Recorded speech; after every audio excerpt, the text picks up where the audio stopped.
Man, there's too many buttons. Like, OB, Read because like, along here. because like OBS says start streaming, and I thought that was it, and then I have to click fucking go live. Like, fuck you, Yeah, YouTube. that works. Fucking Google. It's like Mark Zuckerberg is just sitting behind a curtain somewhere, just like, let's just make as many buttons as we can make them push. Okay. Oh, I think we're going. There's It's a going. commercial Okay. going here. Okay, it's actually going now. Okay. Oh, and it says live, and it has like the seconds that it's streaming for. Okay. All right, I think we're live now. Hey. We did it. Hey. All We right. finally made We're it. we're grown-ups. Okay. And I think there's gonna be some choppiness because I'm hearing a little bit of choppiness on you guys' end, and maybe there is on mine. I can't tell, but whatever. Um. Well, okay. Why don't we just fucking start over? And so, like, all right. Yeah, So, okay, listeners, the reason we're doing the stream is Space Commune had just released a video. I think like was it 2 days ago now? Um, yeah, just about. right? Called NPIC. I'll put a link somewhere, or actually, if somebody wants to just drop it into the chat, because I actually just want to talk about his video. I messaged on Discord. I messaged Space Commune. I was like, "Hey, can you do a live stream and talk about your video?" Um, I think a lot of people should watch it. I've been passionate about these issues for a while, and so the first question I was asking Space Commune was, how long did it take you to make this long ass 40? It's 40 minutes. Is it 50? I thought it was 40 minutes. It's like just under 50 minutes, yeah. Just under 50. Yeah, so it's a long ass video. Which I Um, never intended for it to be that long, but yeah, just and you it said just took that long. you said it took about 3 months to make. Yeah. Yeah, my cadence for making videos, I've been doing it for almost a year now, is Hmm. usually like once every 3 months. But Yeah. trying Okay. to go a little faster than that. Yeah. I have issues with that too. I mean, it's like working and shit is makes it hard. Yeah. Um, oh yay, Athne person says loved Space Commune's video. Yeah, me too. So, Thank you. okay, so it took you about 3 months, and we're kind of rehashing this just because I forgot to fucking press go live, but well, I will reiterate just what was amazing to me was, I mean, a lot of things like the production value is just you're really good at like uh, making things look nice, and like just these little like just editing tricks and stuff are like really beautiful. So the Thank aesthetics you. are really awesome. But like the part of mine that you stole where you like put the you put the title of Insight's book on the left, and then you had like the bullet point definitions on the right. I thought just looked way better. I'm just like, man, I should have waited for you to make your video and then stolen your shit because it looked way better. Um, but yeah, that other thing where when you went over the bullet points, instead of it being, because like one of my issues with their anthology, at least the intro and the way they described it, and a lot of the way that like the academic left describes the NPIC in writing is that it tends to be pretty fucking inaccessible. It's like too intellectual, I think, and like I think you really beautifully like you tied it into your lived experience in Kingston, the shit that seen happen through Novo funding and whatever else I'm kind of forgetting, plus that arc of like Mika White, Occupy Wall Street to Peter Buffett to now Cooperation Jackson. And I think like sharing, like I shared totally with that same sentiment of like, um, I don't refer to Cooperation Jackson. If people are like, how does a socialism work? Well, look at Cooperation Jackson. But I feel like they are one of the many, or one of the few models that's happening right now where, you know, we can point to it and say like, well, they at least have the right fucking idea, and it looks like it's working Yeah. out somewhat. So that was like a kind of depressing thing for me too when you got to that and we're like, I'm sorry. well, like in a good way, like in like a, I mean, like reality is depressing, but Yeah, you know, it is. But the quicker we can get to like the truth, the quicker we can get to like solving these problems, right? And yeah, if we're not actually dealing with the truth, then we're not getting any closer to solving the issues. So I don't know. I think sometimes people think I'm like a pessimistic person, but mm-hmm. I kind of consider myself radically optimistic because Oh, um, I actually think that we can do better, and I think that's like an optimistic position to have is like I'm not just like reserved to like, well, I'm doing all right and whatever, and I'm just gonna watch Netflix and take the grill pill and just chill out for the rest of my life. But I don't know, maybe that's like my own personal bugaboo that I'm just like I can't. But I will say about like I totally like cribbed off your video at the Mm-hmm. end there because I had started out with the first few parts of the video, the Michael White, Operation Jackson, Mm-hmm. Peter Buffett, and then Kingston, and then I was like, how the fuck am I going to like summarize this? Like, there's so much to Yeah. say, and I was like watching your videos, and I mean, I love your work. I was like so excited when I first discovered your channel. I was like, thank fucking God somebody is talking about this. Mm. So I was like really excited, and then I was watching your video to see kind of like how you covered it, and because I'm totally like unoriginal. I just like to rip off other people. Not just kidding. But No, your shit's why dope. Like, reinvent the wheel? no, your shit's dope. I mean, seriously, like, I So, think, so yeah, yeah, I think the I story totally arc of cribbed yours off is the outstanding. But yeah, I totally cribbed off of like how you went through those bullet points, which is great. hmm I haven't even read the book yet. Spoiler alert, because I'm a super slow reader because I'm dyslexic and whatever. But I yeah, kind of just get the gist of things. hmm But yeah, so I saw what you did and I broke it down exactly how you did with the bullet points. hmm But then you in your video you were like, and that's a lot, and I'm not going to go into it right now. And I was like, you know what? Here's an opportunity for me to like use those really specific examples and apply them. So I yeah, was like, I kind of riffed on what you had already started, and then I was like, let me apply these concepts to something in mm, real life. So, yeah, I think our work kind of like complements each other in that way. totally. Well, and like but you did take each of the bullet points. So their definition is really just like, it's on their website, and it's in the intro of the book. And I like bought and read the book like probably 10 years ago or something. I don't even remember how exactly I got interested in it. It was maybe just like an edgy person in his 20s being like, yeah, this is rad. They're dissing the places that are supposed to help people. Ha. And then like I got older and got like, um, yeah, I have like a master's degree in like psychology, and I work in a nonprofit now, like helping, like doing like counseling shit with people. And I think for me, I haven't shared a lot about my own personal experiences and what I've seen within the nonprofit world, but um, and it's more in the service provider world, which is different from like the nonprofit activist world, but it is the same like insidious shit that is, well, okay, oh, what the fuck? And it's saying this, there's something bad about the stream, and I'm just like, yo, nothing is happening in the internet, nothing is in the background. Hold on, I'm going to close Chrome in the background, and I'm going to close Signal in the background just in case. Um, okay, maybe that will help my internet. Um, so I was gonna say, okay, so I forgot what that, like, whatever stupid ass like Reddit comment when that's funny, the straw man thing that person had put. But the something that actually stood out from whatever they said, it was something like contradictions within capitalism, and that's something that I've had a lot of tension personally with for a while, and oh cool, wait, there's a comment. Trump is king. It says your liberal nonprofit crap doesn't change anything. We will never be a communist country. Never. It says show or hide. I'm gonna show that shit. That is a wonderful comment. That's great. Oh my god, Trump is king. Okay. Um, that's but hilarious.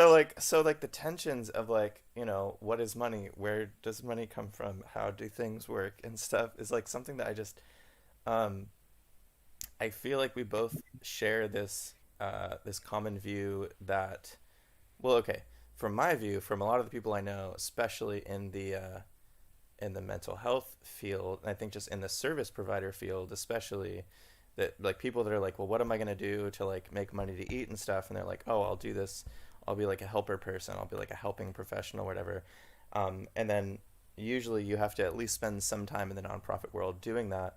And I mean, the one frustration I've seen is like there's such a completely non or even anti-systemic theory of change within within those fields. So that's just that's like a sort of separate thing. Um, but then um, but then within like the activist nonprofit world, it's like this step up, I think, in where it's like we are trying to do policy change and shit like that. So at least there's some systemic thinking. But then usually it stops there, and it's like I have friends that do work within sort of nonprofit advocacy, and Alex is funny. Conservatives approaching the point. Yeah, um, right. I know, full By the way, service. hi, Ismail. A Coke. Yeah, Very nice comment they left there. yeah, Thank yeah, you. yeah. But anyway, what the fuck am I trying to say? Oh, that like I think there is typically like um, there isn't really a question asked often. Like once you get into the nitty gritty of like, okay, how do we do the change making shit? There isn't much of a question about like, well, where do you get the money from to do it? Or first of all, like, do you need money to do it? And I mean, the answer typically is like, yeah, just because like we need money to survive and shit. So like, how do you do that? And then it's like, well, where does it come from? Um, and I think especially with just like the more mainstreamified like socialist discourse going on online, um, there isn't it's lacking in those circles. Like no one's talking about like, well, where do how does the money stuff work? Where does it come from? And so we're not typically seeing like a critical analysis of the nonprofit industrial complex. So I don't remember where I was going with that, or if I was going anywhere with that. Well, I think maybe what you started to lean into is that like there's a lot of people who work in the field, which we talk about this a lot. That there's a lot of people who work in the field who do actually like want to make the world better. They have the right intentions, um, but then also like how do we shift from like getting this money but turning it into something, funneling it in the direction that we want, because it's so hard. Like, or the answer to do it without money is just all funding bad. um and I think it is a real question. I'm not somebody who's like, oh, I just know the answer to this. I'm very confident that like, Yeah. no, we can't take money. Yes, we can take money. I think this is a question we're asking ourselves right now, and be really like honest about the drawbacks, the potential drawbacks on what issues it might bring up. Mm. Because like, what are we supposed to say? Like, no, we can't take any money. We have to like start from scratch. I mean, maybe that is the answer, but also like that's really fucking hard, and maybe Yeah. we will never get there. And is perfection the what is that? What do people say? Is perfection the enemy of progress? Or I'm probably Yeah. fucking that up, but No, so yeah, and that's that contradiction to where it's like if we're in capitalism. I mean, the other thing is like I mean, not to sound like Ben Shapiro or any of these fucks. It's just like I'm using a laptop that was made from slave labor. I'm using a cell phone that was made from an extractive economy. You know what I mean? Like we are every single good and service that we're participating in has fucking blood on somebody's hands. And so like I mean when I was a little bit younger and hadn't really thought it out too much, I think this kind of shit like really kind of it made me kind of depressed. I was like, well, there's no way out. It's that capitalist realism thing where yeah, like there's no like individual consumer shift of behavior that can actually make anything like other than sort of like regulating the intensity of your own felt sense of guilt. Like there actually is no way out. And like if at the end of the day it's just how do I reduce my intensity of guilt, then like is that you know what I mean? Like is that what fucking like yeah. activism is or whatever? So like no, that's dumb.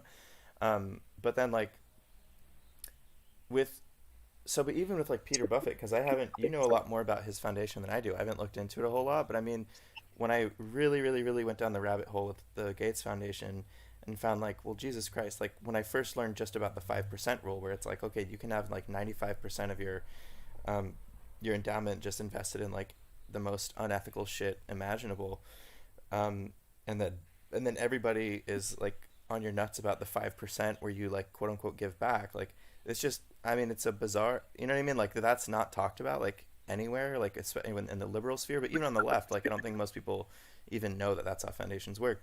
There's sometimes a sort of cartoony, although somewhat accurate depiction of foundations, like, oh, well, it's just billionaires like trying to make themselves look good. It's like, yeah, that's pretty accurate.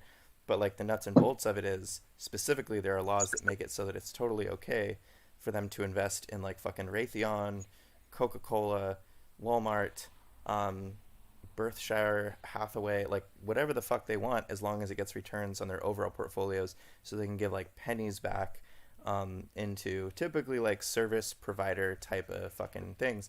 I mean, in the Novo Foundation's case, it's like, I guess you could give them props for like, okay, you're not just donating to like a food shelter, or like a, not a food shelter, like a homeless shelter, like so they get 3 extra beds a year or whatever the fuck. Like you're trying to fund like Cooperation Jackson. Like, okay, wow, that I suppose that's cooler than most billionaires. Yeah. But like, but the other question I have is like, you touched on it, and I maybe I'm just not remembering, but that like, it seems like the vast majority of his wealth is from real estate. Is that correct?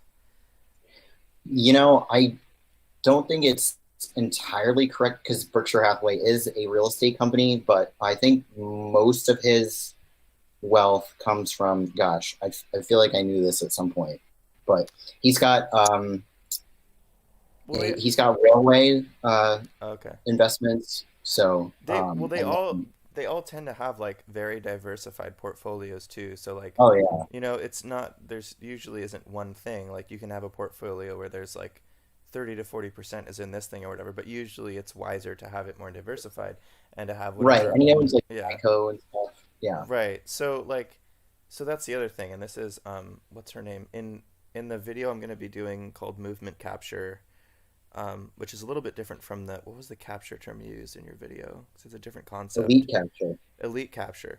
It's a, so yeah, it's like, it's the flip side of it, but these two writers, Megan Ming, I think, and Erg, I'm forgetting the other woman's name, but like they both have written about how movement capture was a thing that foundations did to kind of to redirect the NAACP 100 years ago and the farm worker movement in the 60s, and that both moved from having pretty radical demands toward education and like healthcare for for black folks during the NAACP time, and for like mainly Mexican farm workers in the 60s.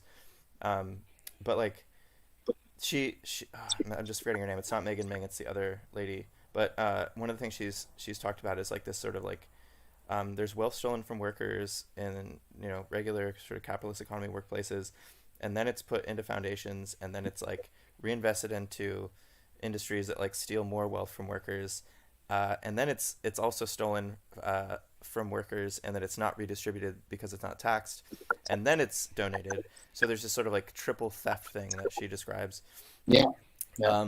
And so even with Peter Buffett, it makes me kind of wonder, like, let's say with Cooperation Jackson, like how much do they conceptualize what they're doing, to the extent that they're succeeding, although it does seem like they're actually failing a lot as well, and that they are actually using money that was arguably like triple stolen from the working class in order Right. to build a solidarity economy. And again, like it's that contradiction within capitalism. Like, well, where the fuck are you supposed to get the money? But like, I don't know. Is there a way to Well, reconcile or problem solve that? that's why I thought it was so interesting in my research about Mm-hmm. Callie Akuno, who is one of the co-founders of Cooperation Jackson, Mm-hmm. is that in his previous activism fighting against Warren Buffett, and I'm like, I mean, doesn't he realize that like now he's taking that money that was extracted from his community that he was fighting against, Mm-hmm. this purpose built community, basically privatizing public housing, which I had to learn about all this, which Mm-hmm. is eerily similar to what's happening in Kingston right now. Real estate really is like the way these people are sort of snaking in and extracting more capital value at the moment. But Yeah. was fighting against Warren Buffett. He was like bringing it to Warren Buffett like 10 years ago. And now, like, what changed where he's like, okay, but it's all right that I'm taking money from his son, which his son, Peter, is a very interesting guy. He is, I live in the same city as him. Huh. So on Facebook, it's mostly the people I know in the community. And he engages. I see what happens and how he interacts with people, and he will act like he wants both sides of the coin. He wants to say, Mm. "Oh, I'm not a billionaire. Oh, but when you have a $1 billion foundation, everyone's your friend." That was so And well it's edited. like, The okay, so it's like so which one are you, Peter? He's everything and nothing, and he is very evasive. And when people press him on things, like he just snakes out of it and he acts like, oh no, you don't even know who I am, and I'm just a Mm. poor innocent boy. I didn't shoot. I won the ovarian lottery is another thing he says a lot. Right. For me in this situation. And you know what? To be fair, I don't envy his position. I would not want to be in his position, but Yeah, yeah, yeah. act like he's super woke. I mean, I don't Mm. know. Maybe he really believes it all, but I I don't think it's yeah. going to help us in the long run. I do think. Oh, Erica Cole Arenas is her name. The one that has that phrase about the triple theft or whatever. Sorry, I just can't. That's always happens. I forget, and then it like comes to me. So yeah, actually, something else she said is that like, she doesn't doubt for a minute that most, if not all, philanthropists have really good intentions. Lindsay McGovey says the same thing about Bill Gates. Lindsay McGovey actually also went on though after studying the shit out of the Gates Foundation of like I don't know if she created this, but it's something called ignorance studies, and it's this like sociological study of like how is it that especially like powerful people in society can maintain such like willful ignorance about such like blatantly obvious kind of social issues and like continue doing what they're doing. And that definitely applies to Bill Gates. I have a feeling it applies to Peter Buffett, although like I mean Totally. I Totally. like but I don't know. So, When Alex and I were doing research on this, yeah, we're just he.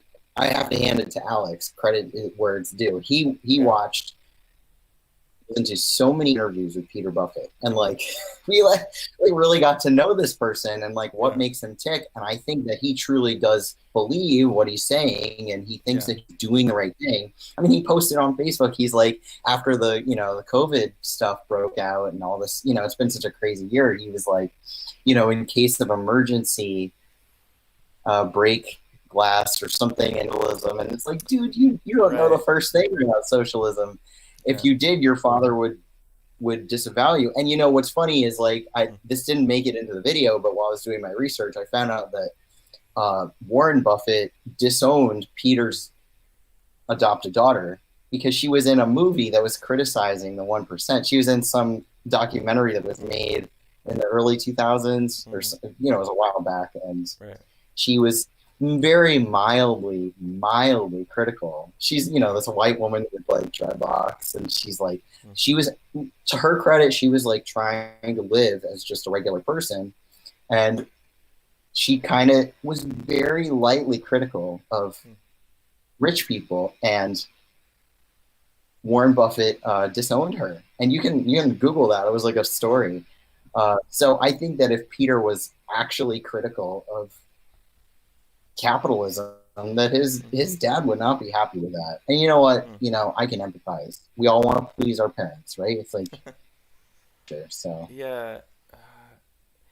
So it can't be easy to be the son of like one of the most evil people on earth. So well, yeah, but it's funny because like Warren Buffett and Bill Gates are still, I think, within like the liberal world, like pretty positively viewed, as like yeah, um the good billionaires. Like if that's still yeah, because like I forget sometimes like you and me are probably in like in terms of like our news feeds and shit. They're probably we're in like bubbles, like left bubbles. So we probably forget that there really are people who are like, well, maybe we don't forget, but like the vote blue no matter who, and like well, Bill Gates donates to like end poverty and whatever.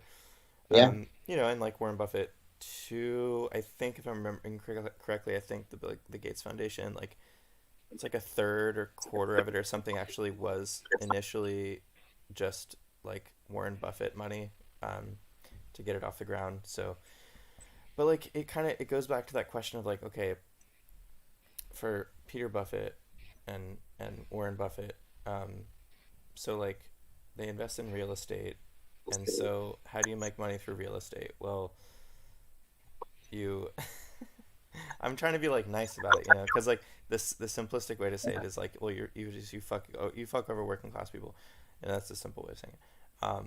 The more complex thing is like, okay, so you own human shelter, and then people's rent payments, which is an increasing share of their wages, which are like not livable wages, go to you in rent payments. Um, Most of these people are never going to own anything in terms of like land, and you just sort of extract this upward, and then you put it into foundations which don't get redistributed in tax money, um, and then you donate tiny bits of it into like woke shit. Like, I just wonder, like, with something like say Berkshire Hathaway or whatever the fuck else. I mean, I don't see, this is where the contradiction thing, like, would it be cool if they were like, fuck it, we're getting out of real estate. In fact, we're just gonna like, we're actually gonna donate every single property we own to the people living in the buildings so that they just own it. Like, you know, like, would that be like satisfactory? I don't know. I wonder. I would like that, but like, I would also be like, what's the trick up their sleeve? You know? Yeah, I don't know. Um, yeah, it's tricky. I mean, you get into like the Marxist theory of like commodity and monetary theory and whatnot. Because I mean, part of me is like the best thing they can do is literally just set their money on fire and remove it from our huh? because like it all it does is it extracts and what's the word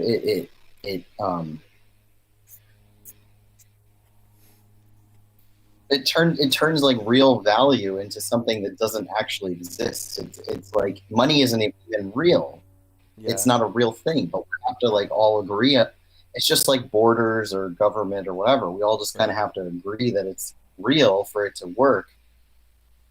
It abstracts us from doing. Well, yeah, it takes. Um, I guess it takes away from like if we were gonna. I think non-compete did. I really like non-compete's video on MMT where he was saying like he broke down MMT. Have you seen it? Um, I haven't no. it's I thought it was really well done. It starts out really funny and then it gets kind of like, I mean it's heavy because I mean not heavy but it's like technical because MMT is technical, but of how like, you know, MMT is just saying like, well, money, you know, fiat currency, just like money is just created out of thin air, it doesn't matter, blah blah blah. And then like he critiques it. I think Richard Wolff has done this too, where they're like, well, if you actually look at like, well, where does the food come from and who like builds the pipes that makes the water move and da da da da, that it really does go back to labor, and then like the natural Right. resources that like we have to extract to like craft into shit through labor.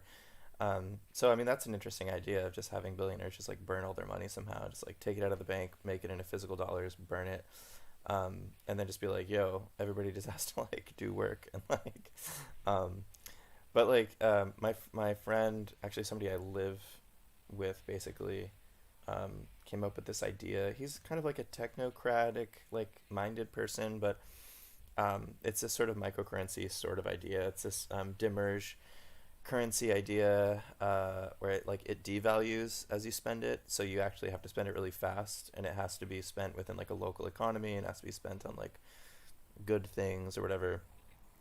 Because he's trying to figure out like, well, how could we just like change money so that money works differently? Because like within a fiat currency system where it's like fake, and it, you know, whoever has the most power can just game that system, blah blah blah. Like you can keep sort of, um, you can, within this system you can convert like labor power into currency, into capital, into like expanding itself. Like, what could there be a way where you like systemically just reverse that, so it can't expand itself, but it can only expand like, I don't know, human welfare or something like that.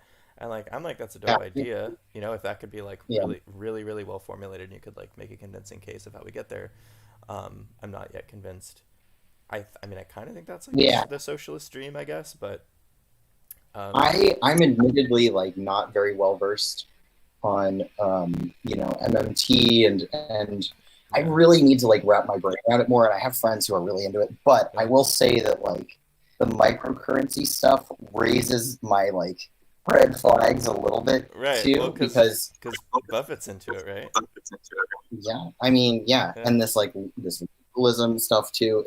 It's like it's borderline, just like getting close to what's stuff that sounds cool, but it's being like used in the absolute wrong way. That it's going to continue our system of exploitation, but it'll just morph it into something more abstracted from what it actually is. I mean, Yeah. that's kind of like the history we have now, where like back in the earlier it was so much easier for people to be like, no, this is bullshit. But now Hmm. there's like so many layers that it's very hard for like just average people to like sit and be like, wait a minute, this is bullshit. Because people just have to get through their lives. They don't have Yeah. time to just sit around and research all this shit. But there Yeah. was a point you brought up earlier, and was it I was just thinking of, that guy, Ajuma Nangwaya, who says, we'll take the money and then we'll string them up the next day, Yeah. Yeah. Yeah. um, That which was a really resonated with me interesting clip. Yeah. so much when I first watched it. It's so funny when that first happened back in the fall of last year. It happened in Kingston. That was filmed in Kingston. Most of the footage, by the way, in this film is in Kingston. You don't even realize, like, all the Yeah. Micah White stuff is in Kingston, except for when he's at Whoa. Davos, obviously. But Huh. it's like Peter Buffett is literally like he created all the visuals for me for this video. I mean, Wow. I was watching.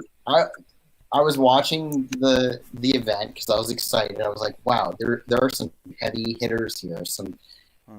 you know people here who know what they're talking about. And I was listening to him, and when he said that, when he was like, oh well, we're not grateful for the money that they give to us because they stole it from us to begin with.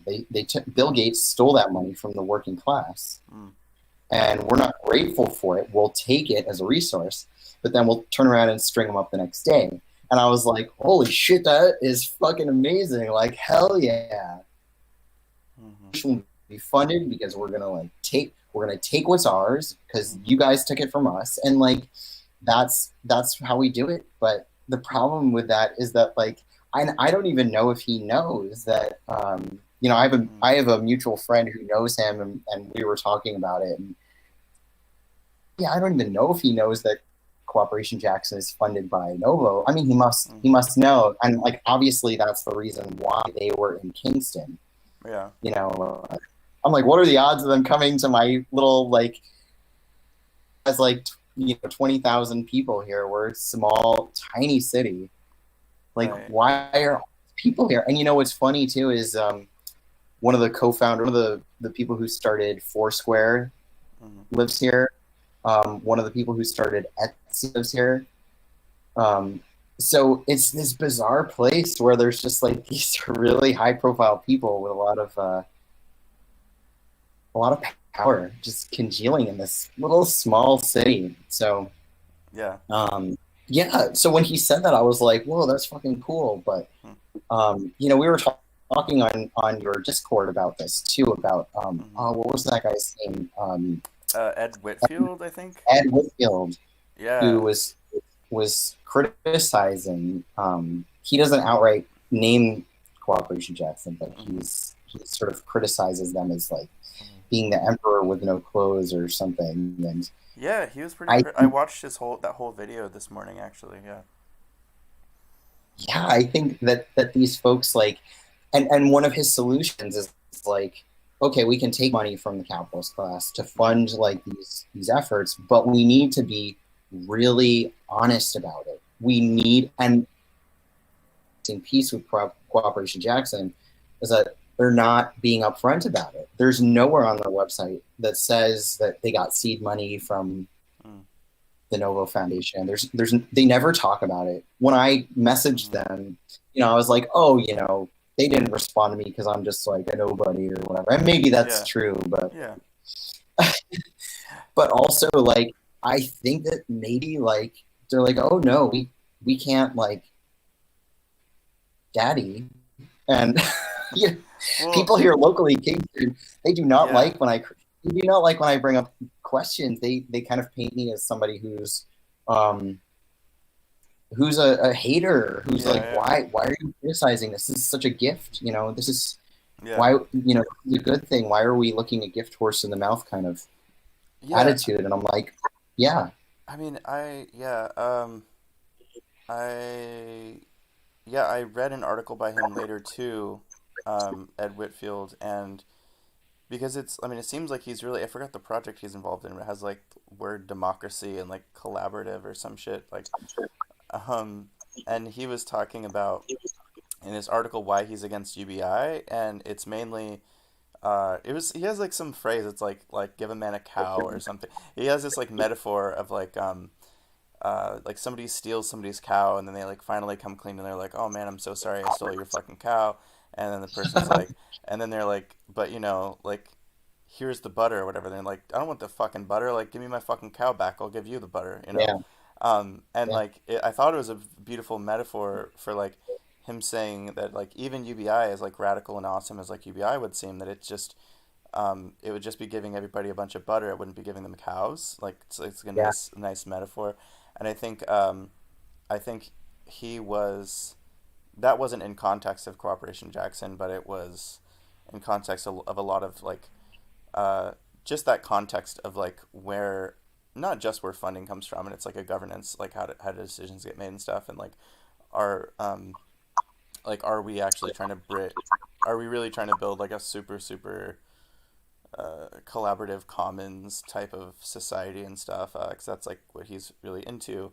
And I'm still kind of digesting the idea, like, well, yeah, what would that look like if you could, like, hypothetically, let's say if you could take like millions of fucking dollars from Novo and then be like, we're gonna build this economy where we give everybody cows, we give everybody the means to create a regenerative agriculture solidarity economy, um, and we're and yeah, like let's say we're also totally upfront about like, yes, we're receiving money from fucking billionaires and they've stolen this money from the working class, and like we're not cool with it, and in the current fiat currency system, like we don't have any actually legitimate alternative currencies, we have to use this fucking thing called the US dollar, and we're just going to take it from wherever the fuck we can get it. Nova Foundation has some, they want to give it to us, fuck them, we'll take it. You know what I mean? Like that would be cool, and then they could say, and here's what we're doing with it, and we're hoping that we can basically translate or almost like money launder this money into something that can yeah. create a sort of like non-monetary based regenerative community resiliency thingy. Um, Well, I think a big like, problem is that we hang on the question of like, well, where did the money come from? But mhm, that's not as important as what does the money do? Like, mhm, what happens after that money is transferred, from one mhm, person to another? What are the results of that money being transferred? What is happening in that process? And I think that's like really where the issue comes about, because mhm, when Peter Buffett funds something, and even if it sounds great, the problem is that I mean, nobody's going to turn around and like cut ties. Like, once somebody gives you money, we're all decent human beings. We're going to be like, oh, thank you. Thank you. yeah, You helped me out. I feel morally obligated now to like appease you so I can get more mhm, money, or because I'm a good person and I feel mhm, grateful. Like, yeah, most of us are not like psychopaths who are just like, okay, thanks for the money. Go yeah, fuck yourself. It yeah. just doesn't work that way. Well, and the other thing is that I think this creates the I don't remember if I need to like rewatch your video because there was just it was really you packed so much into it. But the so the career based mode of organizing. Didn't I think you touched on also? I don't know if it was in the video or the Discord on the issue of like um allegedly like the local community isn't really down, or like they're not, that like CJ hasn't really recruited like, hey, locals, like we're doing this shit for your economy, we are you, you are us, we are doing this together, that it's been mainly like outsiders, um, and that a lot of the locals are just like they don't really know what the hell they're trying to do or whatever. I don't know if I was reading that correctly. um, Well, the thing is, like, I have no idea. They're all the way in Mississippi. That's like yeah, true. so far away. I have no idea. Like, I can only, and I was kind of interested in trying to find somebody from Jackson and be like, hey, what's going on there? But Hmm. I have no idea what it's like there. Maybe Yeah, maybe it's chill as fuck and like awesome. Yeah. All I know in Kingston, and it is Yeah. like it is ridiculous. Like Mm. it is a nightmare to try to organize here because everyone who is sort of like leftish leaning is in this nonprofit industrial complex, and it's so competitive. It just works everything because everyone's in competition Mm. for Daddy Buffett's money, Mm. and there's no solidarity. Everyone is just trying to prove to themselves. They're like, oh, who's getting credit for what? You know, Mm. like because that's what happens. And this is probably going to come up in your professionalization part of your series is that causes people to act like they're in competition because the thing about nonprofits is that they are just businesses. They're businesses with different paperwork. Yeah. I run a business. I'm self-employed. I've literally had employees. Mm-hmm. I freaking hated it more than anything. Yeah. I am not cut out for it. Mm. But yeah, I mean, the only difference between a regular business and a nonprofit is some paperwork. The bottom line is they're Yeah. still they're existing in capitalism, so they have to sort of like prove that their line goes up and to sustain themselves as a model. And there's people who are employed who have a job of like making them look good, and their output is basically optics. Like I'm sure there's definitely good that comes from nonprofits. And like in the beginning of the video, I talk about how I do housing justice work, and I've worked in coalition with people who work for nonprofits, and they're like awesome people, and like we got some material things like some hard fought things won, Mm. which is great. It was not nearly enough, and it never really is. But we can't just like it's the same thing with electoralism too. People are like, oh well, Bernie is a fucking lib or whatever. He's not like far left enough. But the thing is like having Bernie like win office move things materially so much more in our direction that we could do even more radical things. Right. So it's like again, it comes back to like this perfection being like enemy of. Now I lost my train of thought, but No, good. Now I feel we're on equal grounds because that's all I do is ramble and forget what I'm talking about. Yeah, I mean the Bernie thing. I've actually gone back and forth since I've kind of gone down like the ML rabbit hole a little bit, where like I like MLs will say like no, because it just that's just gonna pass. Like uh once people have like temporarily like pretty nice shit, they're not gonna try to get more radical shit. But I've seen like arguments that totally go against that, like even in like the sort of more social democracies in what like a chat for commies and socialists or something. Oh, that's nice. I'm just a chat popped up. Um, yeah, I've heard like in the Nordic countries and shit, like people have been pushing further left since they got all their free shit. So I mean, I don't know. I'm not a fucking expert, but yeah, I mean, that's the other. Well, I think I I, know this person, comedian WW. Hey, what's up? yeah, yeah. I always like recognize these little names. They're like in Discord or other comments or whatever. Yeah. Oh, it's a cat in a box. The fuck was I gonna say? I wonder if we're both just like getting tired because it's getting long. Well, let's see.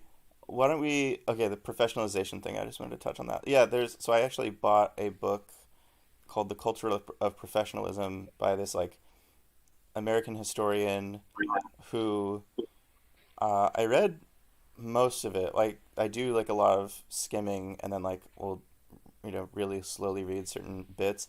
And the big takeaway, I hope I can spell this out like articulately in the video, is that basically from mm, like early to mid 1800s, like there was a formation of a middle class which was brought about by higher education, um, as a way to separate from sort of the industrial worker. Like so, slavery ends, Reconstruction, Industrial Revolution, like Gilded Age, blah blah blah. But there was a sort of like class distinction now of like, well, I'm getting education. I'm not gonna like be a factory worker or whatever.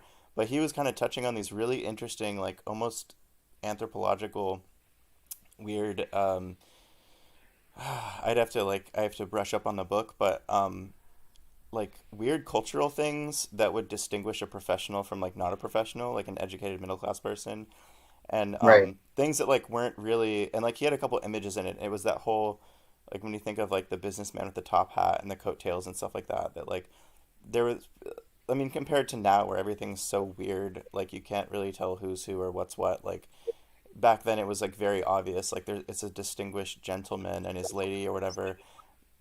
But it was all like very performative, and it was to be able to like create the appearance of being part of a class, whether or not you were, and then you know you get better treatment, and now you get better social capital and everything. So after studying that and understanding like okay, so that's kind of where that came from, and that's still kind of in large part what higher education serves as. If you think about the nonprofit sector, it's a similar thing to where it's like there's no more need for like this sort of dirty, gritty labor-based class struggle stuff. If you want to help, you actually just get like an advanced degree. You go into like a Right. nonprofit, and like you like you have a really nice like LinkedIn, and like you just like Insight pointed out in fucking 2004, like you you engage in like a career-based mode of organizing, and Yeah. everyone's sort of competing for the best organizing jobs, and then just like I mean, Mika White actually kind of like perfectly embodies this. The clips that you showed of him, where he was like defending this very idea, like, well, of course, like, what's Mm. wrong with that? And it's like, well, I think there actually isn't anything like morally wrong with it. I think it's actually an effectiveness issue, and it's something that like we need to kind of go back. We need to like rewind and look at like theory of change, and we need to talk about what shit looked like maybe 100 years ago, and like how like social democracy was like basically fought and won for in its very very flawed ways, like you know during the FDR times, but like there was no like career based way of making that happen. You know what I mean? Like nobody Yeah. made that shit happen by like a LinkedIn. They Yeah. made it through like fighting, like people were fighting, you know, Yeah. and that's like kind of always how it's done historically. So yeah, that's definitely a thing I'll be touching on, hopefully in a more articulate way in the professionalization thing. But yeah, I think yeah, what you're describing, I've never been to Kingston, so I don't know what the fuck it's like. But it's like that here where I live. I'm not going to disclose where I live yet, but it's really similar. Like some of my friends who are pretty steeped in like nonprofit advocacy world, I think typically I'm like the annoying person if I talk about like direct action. Like people are they're like annoyed, you know. It's just like I'm not like a 20-year-old anarchist anymore, man. Come on, like we're grown-ups now. And I'm like direct action's not for babies, you know? Like we can still talk about confronting power in like actually confrontational ways that aren't just you know that like require some risk and stuff. Like we can't talk about that, and they're just sort of like, well, um, you know, we'll bring a proposal to our meeting at work tomorrow and see what the nonprofit Yeah. executive says, and it's like, dude, Totally. that's never gonna I get mean, us where the fuck we need to go. Like it's not a, you know, to give you an illustration of like how it is here, there's so we have some statues of colonial white men who were obviously like slave owner people in town, and because of the protests and whatnot, and what's going on, um, people are like, let's start a petition to get the statues taken down, and it's like, hmm just fucking take them down. Like, why don't we just yeah, fucking go there and pull them down? Like, yeah, why are yeah. we There you asking go. permission? But Yeah, it's like this fuck whole thing yeah. of like people are like writing letters to the editor and like it's like what? Just let's like fucking go there and just do it. But just get it would on never happen. just get on Signal, text each other a little bit, meet at like, you know, Yeah, 12:30 p.m. and like just knock it down or do it in broad yeah, daylight, you know, like I don't know, just do it. But yeah, I think and that's like I think one issue that I keep kind of going back to is just like a sort of collective unimagining that's sort of occurred. Um and I don't and why I think like people like you and me are crazy people, and they're like, well, you can just go do the thing. You can just do it. You know, you don't have to like overthink it or fucking be full of fear all your fucking life. Like you can just do the fucking thing. right, It's just, but it's sad because like you can't do shit like that unless you have a group willing to do it. But if most right. people are like, ah, that's too risky or that's too scary or what, you know, what if like my LinkedIn doesn't look as nice anymore or whatever, then you actually can't get anything done. So like, So, how do you And it's cool at least that like the demand, like more, I like these terms I've been hearing out of like the Jacobin people, like maximalist. Like I never heard the term before, but like the Bernie thing did bring about like maximalist universalist demands to where those are like uh pretty like it's like okay to make those kinds of demands now, which is nice. Yeah, You can just be like, no, we want everything for everyone, and you'll still sound crazy to most people, but there's like a chunk of people that are like, yeah, everything for everyone. That's a great idea. yeah, But I think to me, like tactically, the thing that the reason that NPIC grinds my gears so much is that I think it's become like a sort of like it's like a sort of like really like way too high of a dose of like an SSRI on people's like tactical imagining, where it's like, yeah, the world's fucked up. Well, there's all these nonprofits that'll help do stuff, so let's just go like ask their managers real nice if like we can do the yes, thing, and then exactly. everybody's like, yeah, yeah, that seems like a good idea, and then we can still like feel really good because there's like no conflict and we're not like challenging anybody that has power, and the nonprofits will take care of it, and then like the nonprofits will maybe Totally. they'll work with like the Democratic Party and da da da da da. Where it's like, if we just like got off this like NPIC drug real quick and like went through some withdrawals and we're like, man, the world sucks, and then we rethought things a little bit and we're like, okay, what do we really want and how the fuck do we want to get it? We might be able to think um, with a little bit more, teeth, I suppose, on like how we want to get to certain places. I mean, comedian WW says we've been domesticated in the chat, and I literally I say that all the time. Like we're house cats, you know. We're all like, oh, can mommy and daddy take care of this for me? You know, Mm-hmm. let's call the manager. I get so many people who contact us through the tenants union, and they say, oh, can you give me some advice? I need a lawyer. Can you just like they want professional help. That's what they're looking for. And I'm like, we're not here to do that. Like we're here Mm-hmm. in solidarity with you, but we're not like experts. We're not paid. We're just doing this to like help each other out. Yeah. People are not conditioned to think that way. They're really conditioned to just the number I have to call to like get my problem solved because there's Yeah. like always an expert out there. And that's why people are like, oh, I can't take down the statues. I need my permission first. And I have another video about like horizontal organizing, which is Mm-hmm. my least popular video, but I like it a lot because I feel kind of like very me because it's like really this horizontal organizing is about saying, you know what, I don't need permission from other people. Like Mm-hmm.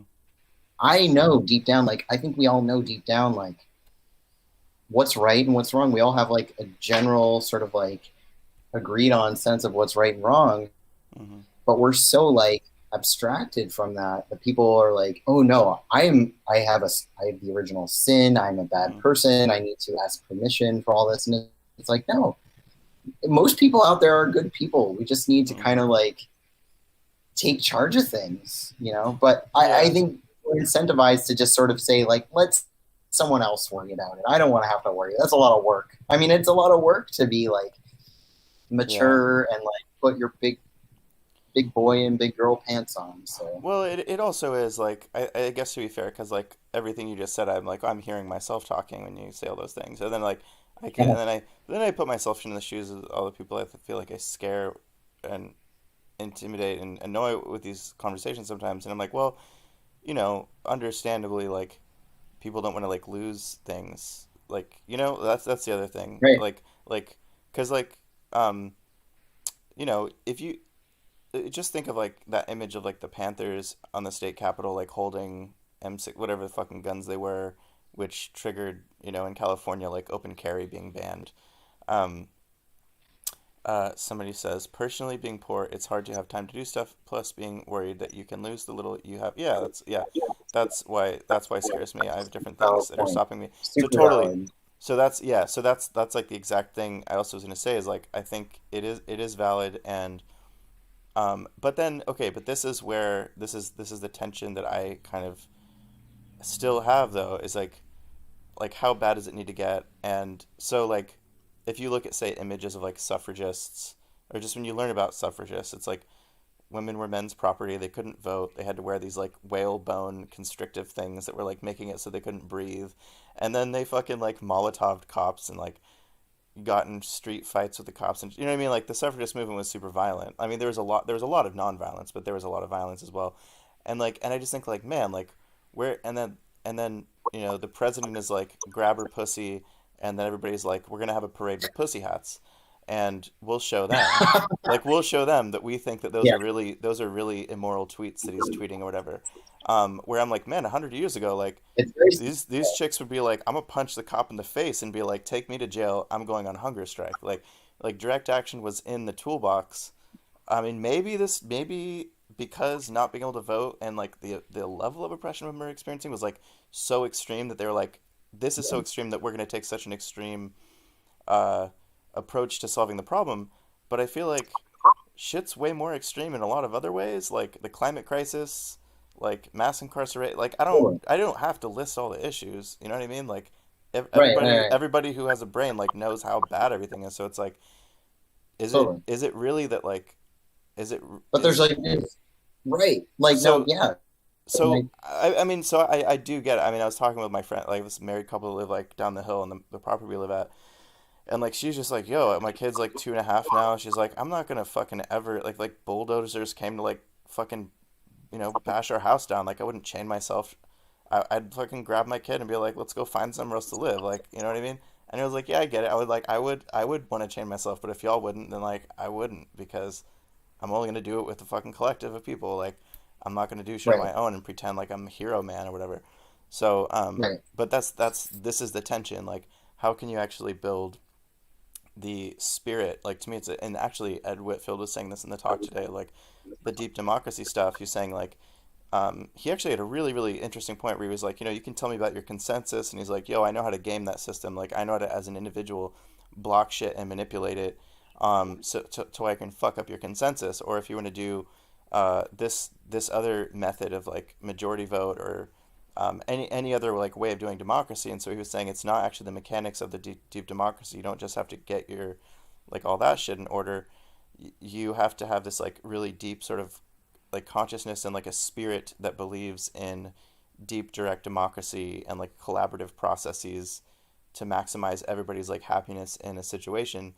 And I feel like that's kind of where the main tension has been for me over the last few years. Is just like I feel like I've been in that spirit for quite a long time, and I look around, I'm like, man, I know basically nobody that is of that spirit, and then yeah, I look at the NPIC, and I'm like, well, that's like one of the reasons why. That's like one of the main reasons why, actually. Like, and if you trace like the way that Insight wrote about it in 2004, and a lot of those essays go back into like the 80s or like late 80s, early 90s, because it was like organizing under neoliberalism was sort of the thing, like when neoliberalism was like the concept was sort of like new, um, like, and they were experiencing it really firsthand. Like, okay, now the tax cuts have happened, the transfer of wealth to the rich has just occurred and stuff, and like now what do we do?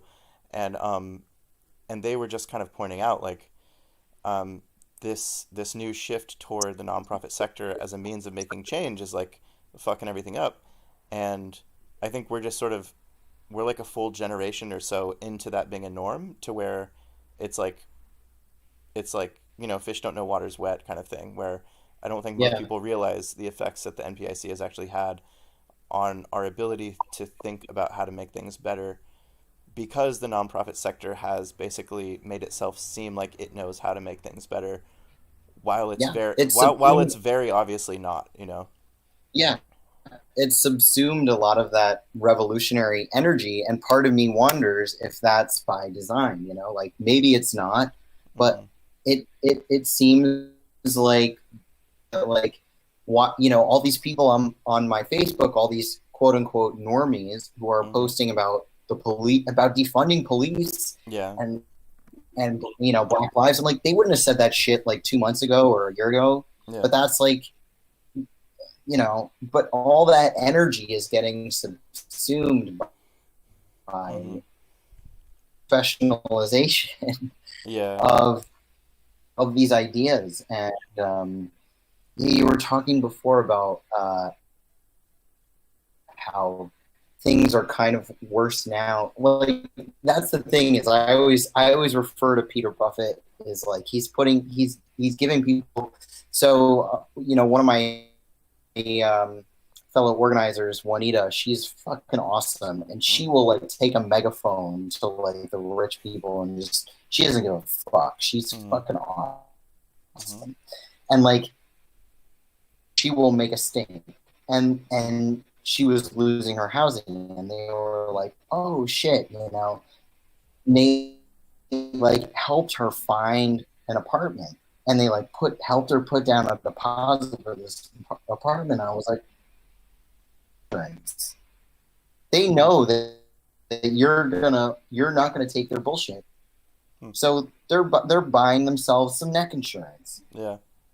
and that's what this is. Is it's just a way to it's a way to take that energy being like this is bullshit, and Mm-hmm. like channeling it into something that is like just another form of like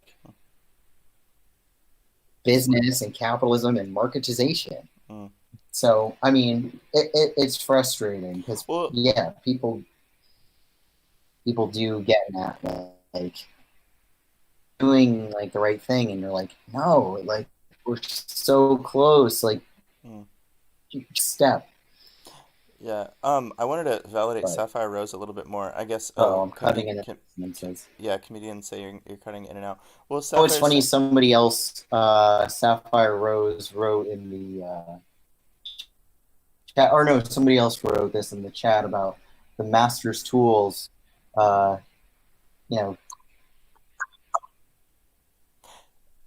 Yeah, I was gonna say Sapphire. I think Sapphire Rose's comment is really like, don't want my kids to get values that are not similar to other people are influenced by. Blah blah blah. now I Live, can't live. hear anything. Oh, you can't hear me? That's weird. You can't hear me at all? There, Can you hear me now? Blah blah blah. Maybe Google doesn't like us. Okay. You can't hear me? Can you not hear me at all?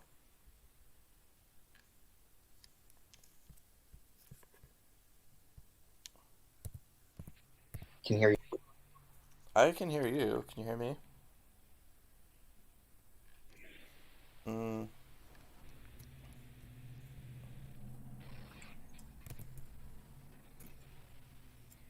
Can hear you now. Oh, you can hear me now? Weird. Um, can other people hear me? I think. Yep. Oh, okay. There we go. Now you can hear me? What the fuck is going on? Alright, we might have to Yeah, stop I think we're this. like out of sync here. Yeah. Yeah, this is weird. Alright. Maybe we should just cut it short. Good. We're good. I can hear you now. Oh, but are we still out of sync? This stream is gonna be like, can you hear me? I can hear you. Um, come on, Fox. Use that Soros money to get an established internet connection. Yeah, we're totally out of sync for some reason. Um,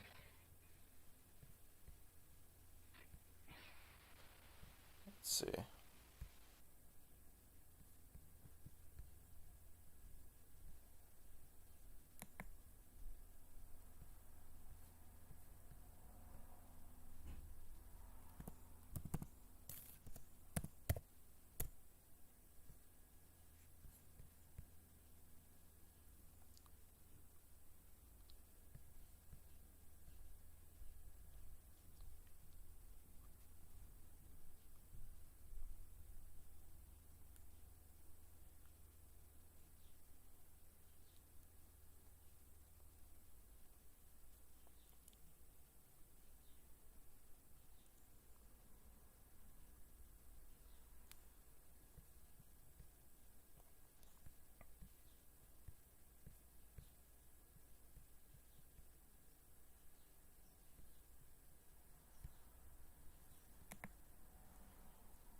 Hey, we should probably close out. Can you hear me?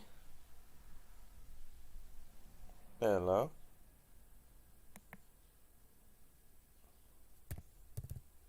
Hello? Goddamn fucking Soros money is not coming in. Can you hear me?